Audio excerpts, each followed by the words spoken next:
Hello guys! Hello Aries! Welcome dito sa aking channel, Kapalaran 888. Welcome Aries! Alamin natin Aries kung anong messages, vibration, gabay, energy para sa lahat. Alamin natin kung ano yung messages na posibleng expected mo na mangyari this year of 2025. First card natin is yung 23, all tied up. Ang all tied up na yan is 23 nga, diba? So, pwedeng from year 2023 or 2024. But, it's 25. It's a number 5. 2 plus 3 is 5. So, sinasabi dyan sa'yo na posibleng yan yung past mo. Okay? So, for several years, may mga areas na nasa restriction. Stagnant yung situation nila. Kahit anong gawin nila, like, gusto nilang mag-ipon ng pera, hindi sila nakakapag-ipon. Gusto nilang magpatayo ng bahay, hindi sila makapagpatayo ng bahay. Gusto nilang mag-travel, hindi sila makapag-travel. Parang gano'n yung energy na to.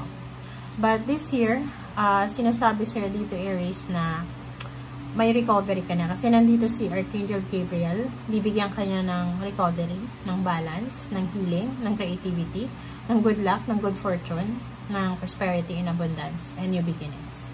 So, ibig sabihin, you're moving out from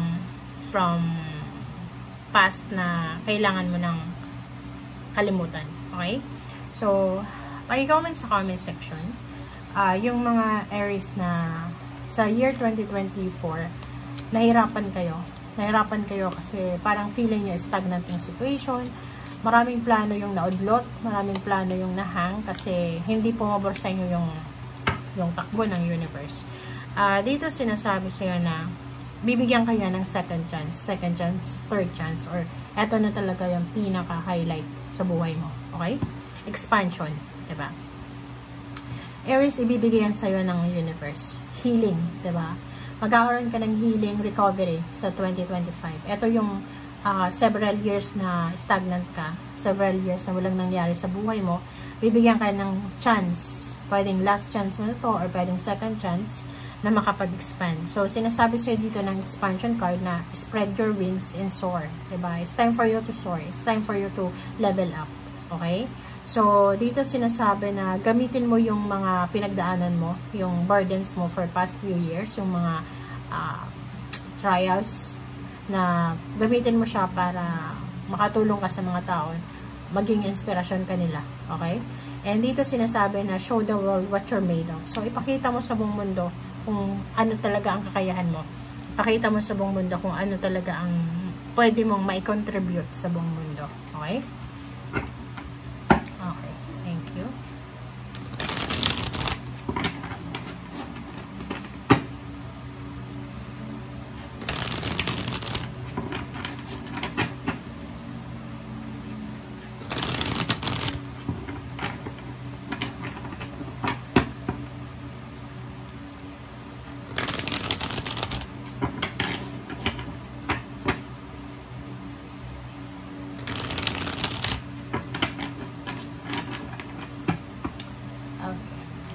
Aries.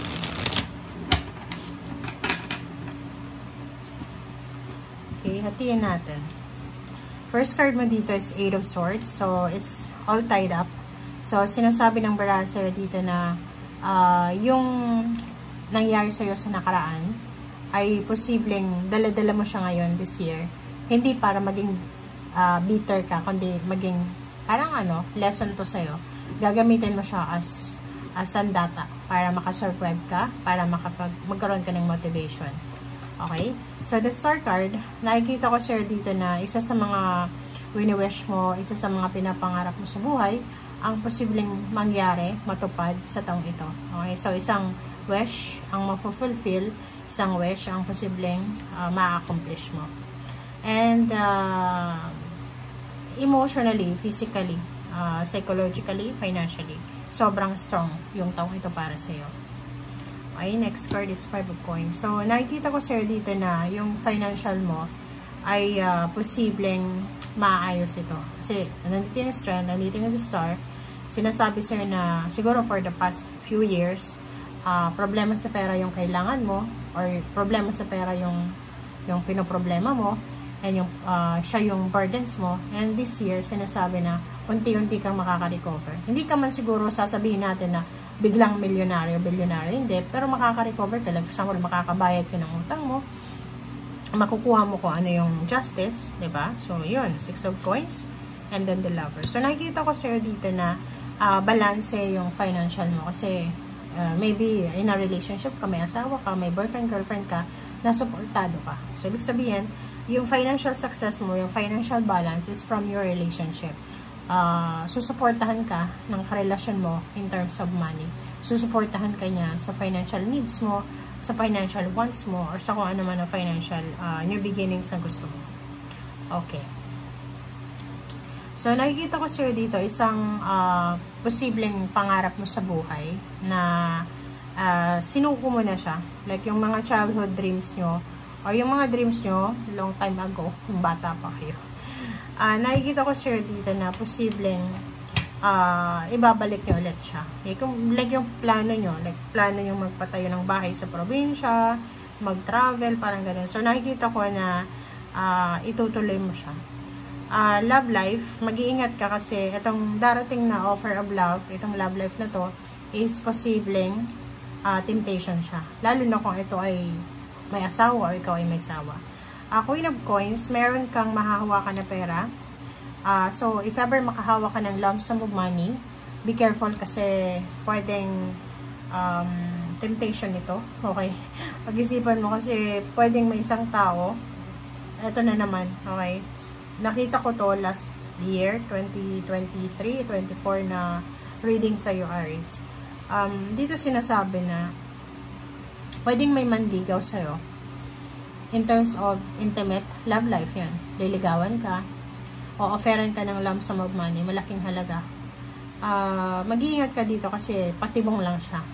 And dito din sinasabi na if may isang tao na papasok sa buhay mo, mag-offer sa'yo ng parang investment or parang yun, trabaho, mag-iingat ka kasi posibleng ikaw din ang magsasuffer dyan. Okay? Pag-aralan mong mabuti, pag-isipang mabuti. Okay? Nakikita natin yung travel plans, lilipat ng bahay, lilipat ng trabaho, lilipat ng bansa. Nakikita natin dito yung pagbabago ng takbo ng buhay niya. New life. Bagong buhay ka dito. Nakikita ko sa'yo. 8 of Cups. It's a confirmation. You're moving out from toxic environment, toxic relationship. Nakikita ko siya dito yung High Priestess. Yung High Priestess is